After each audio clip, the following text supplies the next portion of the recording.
Welcome everyone. So I'm going to read this little script that I have here, and then I'm going to quickly share with everyone. We just released the Otsego County Resource Directory. So I'm going to share that with everyone, and then I'm going to turn it over to Sid in just a minute. So good afternoon. Thank you for joining us for this week's weekly Wednesday presentation on veteran services. This presentation is being recorded and will be uploaded to the Otsego County Office for the Aging Facebook page, as well as our county website.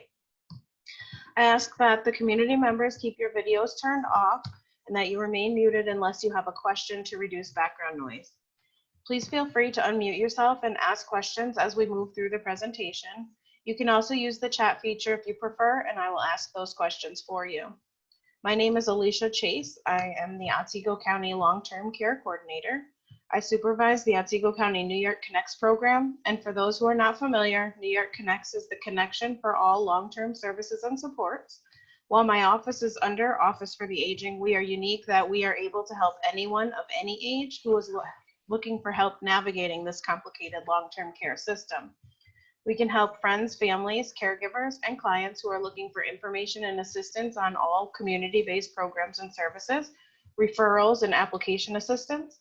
If you have any questions or if you're unsure of any resources, please do not hesitate to reach out. I've put my contact in the chat for those who are online.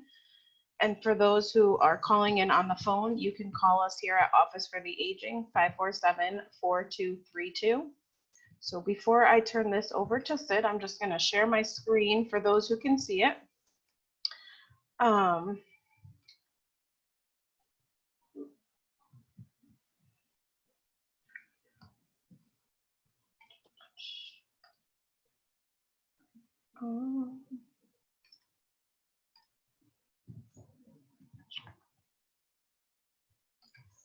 All right, so this is the Otsego County website. That's where you would go. It's otsegocounty.com. To get to the resource directory, you're going to click on departments, and then you can either click on Office for the Aging or New York Connects. They'll bring you to the same exact page. So for this presentation, I'm going to go to New York Connects of Otsego County, and then over here on the left says Resource Directory Otsego County. If you click on this, it's going to open a PDF document. And you'll see here, it's very comprehensive. There's 96 pages. And if we scroll all the way down here, it is alphabetical.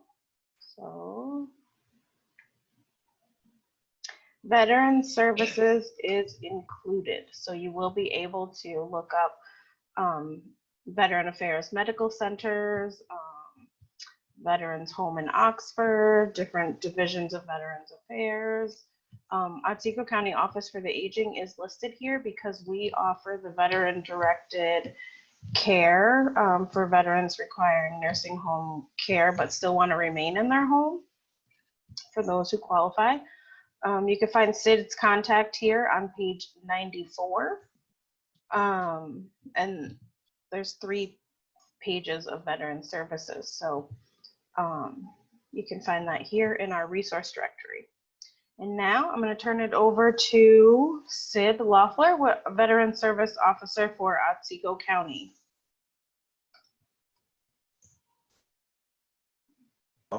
Good afternoon, everybody. It's a privilege to be with you today. I guess today is going to be about Veterans Benefits 101. And at the end, I'm going to give everybody an opportunity to ask a question. I just want to kind of give you an update on some of the services that have changed a little bit with the VA. We used to run a full-time van service Tuesday through Friday, but because of the reduction in ridership, that is now part-time. And the full-time driver chose not to go part-time, which I totally understand. And we're in the process of going down our list of people who had been laid off in March to find out which one of the van drivers that might have been laid off from another department will accept this. We've gone through a couple and they've turned it down. So we're trying our very best to do everything we can to get the van service up and running. In the meantime, you can reach me on my personal cell phone at area code 716-207-1886, and I'd be more than happy to share with you any information or questions that you may have, and hopefully we can get this turned around. The other thing too is the VA, as many of you, maybe many of you know, not too long ago, they weren't offering the COVID shots, but last week they began calling all the veterans who are 75 and older and scheduling an appointment. Unfortunately, when they call, they don't seem to say which one is, you know, the best day for you. They have a tendency to say, here's the day we want you to come. And so that's difficult because eventually we're going to be running only on Thursday and Friday. And right now we haven't filled the spot. But our goal is to fill the spot. And I'm hoping that by the end of this week, somebody on the list, I did have some people that called and wanted to apply for it. I directed them to the Otsego County website, and then they can apply for that position. So anyways, we'll go ahead and get started. First thing I want to talk to you about is pension benefits. There's two main benefits in the VA. There's compensation and there's pension. Pension is based on income. Many times it's a lot of people don't qualify because there's a couple of requirements. Number one, you have to have an honorable discharge. Now, just a clarification there, you can have a general discharge, which is many times under honorable conditions. So that's okay. The other qualification is you have to serve during a time of war. For instance, the Vietnam War started in '64, and the cutoff date for Vietnam was May 7th, 1975. So then from 1975 up until 1990, that's considered peacetime. So a veteran or a surviving spouse of a veteran would not qualify for a pension or a survivor's pension because there was no war. Now, unfortunately, since 1990 up to the present, we've been at war. So everybody getting discharged after 1990 would qualify for a vet's pension. Again, that's based on income, and the threshold is kind of low, so a lot of people don't qualify for it. For instance, if a single veteran makes more than $13,400 a year, they wouldn't qualify. Now, the pension threshold can go up and more money added if the person is homebound, meaning that they can't leave their house unless somebody helps them. Then it goes up to about $14,000, or they are in need of aid and attendance. Aid and attendance, both housebound and aid and attendance, is the same application form, which is a VA form 212680, which a physician fills out saying that this person needs help with very basic information. So then it goes up from there depending on the need. Many of the people that apply for aid and attendance may end up in a nursing home, whether it be the veteran or the surviving spouse. And usually that's where we work closely with the Medicaid office at the Department of Social Services, because as many of you may know or not know, a nursing home can cost you well over $12,000 a month. Obviously, when it comes to income, it most of the time would zero out everybody's income, so they would qualify for something. But very few people are going to be able to pay $12,000 or more a month for a long length of time. There's also an opportunity to some have home health care. There is a way where a friend or a relative who does not live in the household can come into your house, care for you. You can pay them a certain amount, whether it be $10 an hour, $15 an hour, and that gets subtracted from your income, which makes it a little bit easier to qualify. So that's the veterans pension. And then, as I mentioned, there's also the survivor's pension. Now, unfortunately, the survivor's pension, if you're the widow of a veteran, the threshold for qualifying for a survivor's pension drops even more. It's like $9,500. If you make more than $9,500, you wouldn't qualify. The same would again apply, that the veteran had to serve during a time of war, served at least 90 days active duty, and was issued an honorable discharge. So that's the veterans benefit, or the veterans pension, and their surviving pension. I can ask, in case I'm going through this, if anybody wants to ask a question in regards to the pension. If anyone has any questions, you can go ahead and unmute and ask those.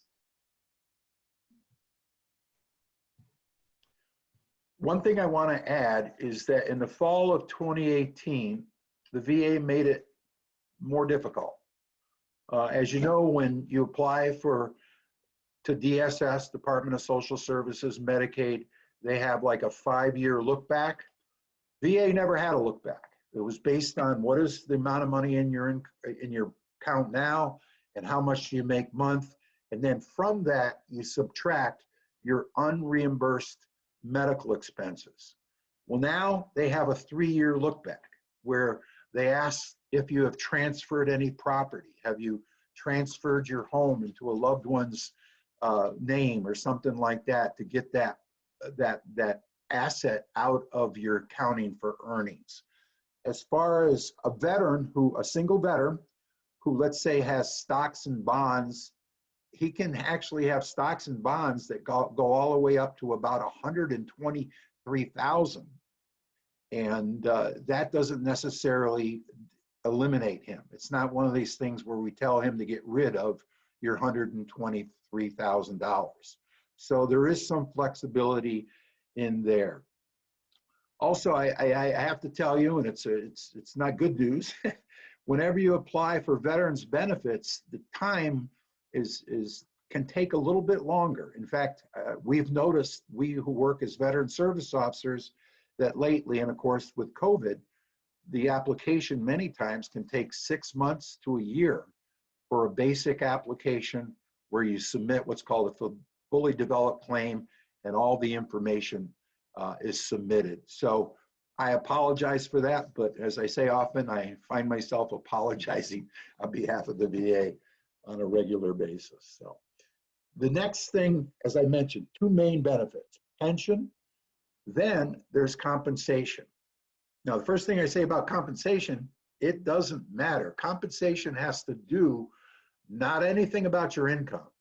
It has to do with a disability or an illness that started when you were in the military, or was aggravated when you were in the military, and you continue to have a diagnosis today, okay? So a person can be a millionaire and get over $3,000 of 100% service connected. Has nothing to do with income. But we have to prove that there is what they call a nexus or a connection between your current diagnosis, whatever it may be, and your service in the military. The most examples I can give, at least in these past years, is we work with a lot of Vietnam veterans who served on the ground in Vietnam, and they were exposed to Agent Orange. So the VA has come up with a list of 14 or 15 presumptive illnesses that if you have those illnesses today and you were on the ground in Vietnam for even 1 day, they will presume that that's service connected. I haven't memorized all 15, but some of the ones you recognize: lung cancer, prostate cancer, diabetes type 2. They just recently added bladder cancer within the last couple of months, where they're finally acknowledging that bladder cancer is caused by Agent Orange exposure. Now, with disability compensation, they rate you at a percentage. You can be rated anywhere from 0% to 100%. Now, somebody says, well, how can you be rated 0%? They call it a non-compensable disability. What that means is they may say, let's say you apply for high blood pressure, hypertension, And they noticed that you had it in the military, but from the military to today, your blood pressure is under control, meaning that you take the pill and your blood pressure is normal. That could be an example of, yes, it's service connected, but we're not going to give you any money for it. You say, well, so what good is that? As long as you get service connected, and even if you're rated at 0% and things get worse, we can always apply for more, 10%, 20%. When you get up to 30% or more, then your spouse gets added in to your benefit as well. But applying for disability compensation requires a lot of research. It requires medical records. I tell veterans all the time, I don't care if you're just getting out today or you've been out a long time and you're not even sure you're going to apply for a benefit, do everything you can to make sure that you have your DD-214 and that you have all your medical records from the military. And I also tell them when you apply for the DD-214 and your medical records, you can also apply for what's called an official military personnel file, or better known as an OMPF. That many times will give us information about what base you served on, where you were. Many of the DD-214s can make it clear that you were on the ground in Vietnam. It may say a veteran's service medal, but the one that really kind of indicates that you were on the ground is what's called a Vietnamese, not a veteran's service medal, a Vietnam service medal, a Vietnam campaign medal. A Vietnam campaign medal basically tells us that you were in a combat campaign. And then of course, then there are medals that kick in there as well. So disability compensation. Now, the flip side of disability compensation is when the veteran passes away, and let's say he's service connected for coronary artery disease, which is a presumptive of Agent Orange. And he, on the death certificate, it lists somewhere, as you know, many of the death certificates in New York will have a primary cause of death, and then they'll have 3 contributing factors after that. As long as what the person is service connected for is listed on that list of 3 or 4 causes, that means that the person can be deemed a service-connected death, which kicks in a couple benefits. For instance, if a veteran passes away from service connection, it automatically triggers a $2,000 burial benefit, okay? The other thing, if he has a surviving spouse, is the surviving spouse, if that veteran passed away from service connection, can get up to $1,300 and $600, $1,600 a month for the rest of her life. Okay, it's not, even if the veteran was at 100% getting $3,000, $1,300 is not $3,000, but it is a benefit to the surviving spouse of someone who passed away from service connection. You don't have to be in during a time of war. There are people that were in during peacetime, let's say from 1975 to 1980. You might have had some traumatic event, whether it be in training or on the base or in the platoon or the company you were in. We can still apply for service connection. Doesn't necessarily imply that you were in combat. It just says you were injured or you got your illness while you were in the military. I'm going to see if there's any questions on that. Anybody have any questions? You're welcome to unmute yourself and ask away.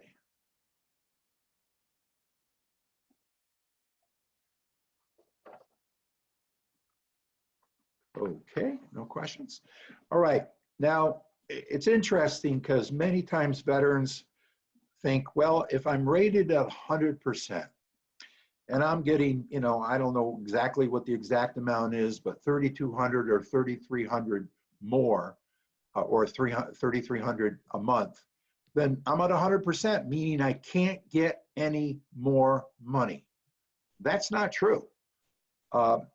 Compensation benefit has what's called special monthly compensation, SMC. What this says is you may be rated at 100%, but there are certain disabilities that you could incur after your rating. For instance, the loss or use of a hand or a foot. So what the VA says is that 100% doesn't really determine or define your disability. And now you have this other disability on top of that 100%. So we could authorize you to get special monthly compensation. It's not necessarily easy to get. You have to go through, just like when you apply for compensation, you have to go through what's called a compensation pension exam done by the VA or done by a contractor with the VA. But that is possible. In fact, the last time I checked the rates under extreme circumstances, a veteran who's rated 100%, getting around $3,200 a month, through special monthly compensation could actually get up to, I'm sure it doesn't happen often, but could get up to $7,000 a month. Now, one thing to point out about both pension and compensation, they are tax-free. Okay, you don't pay taxes on veterans' pension or veterans' compensation. Okay, anybody have any questions on the special monthly compensation?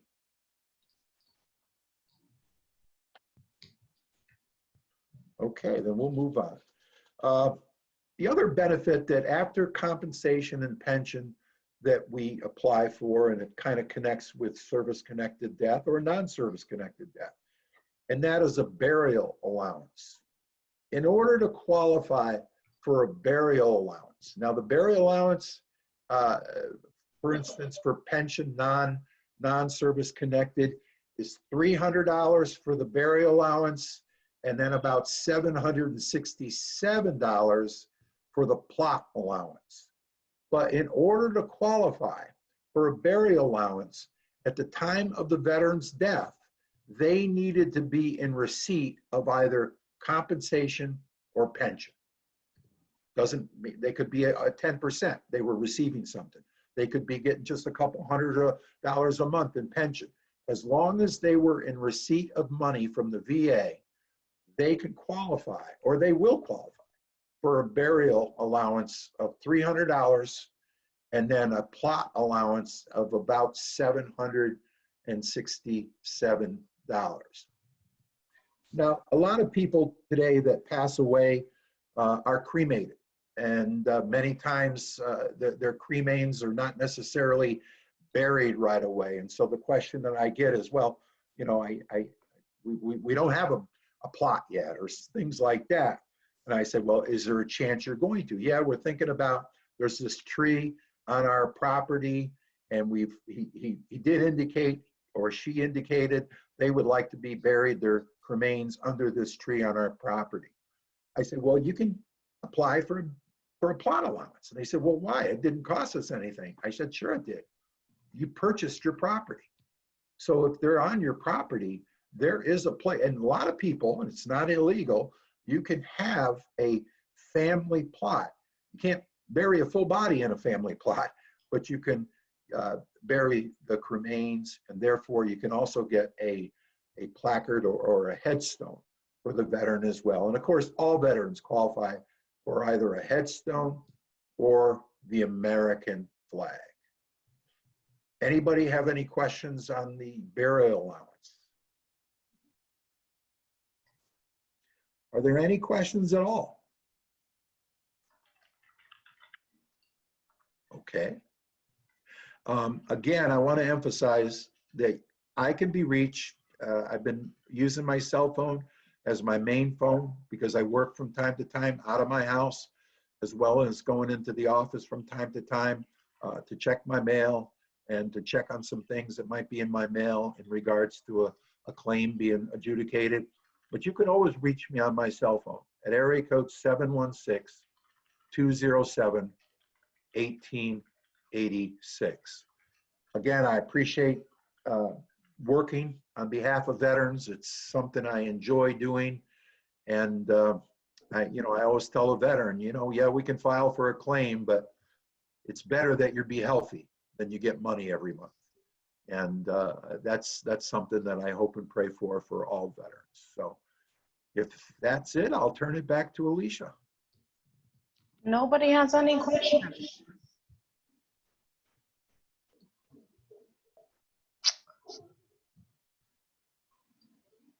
None in the chat either. So that will conclude our presentation for today. And again, it is being recorded and it will be uploaded on Facebook and to the Otsego County Office for the Aging website. So thank you everyone for joining us. Thanks, Sid. Thank you. I appreciate it, Alicia.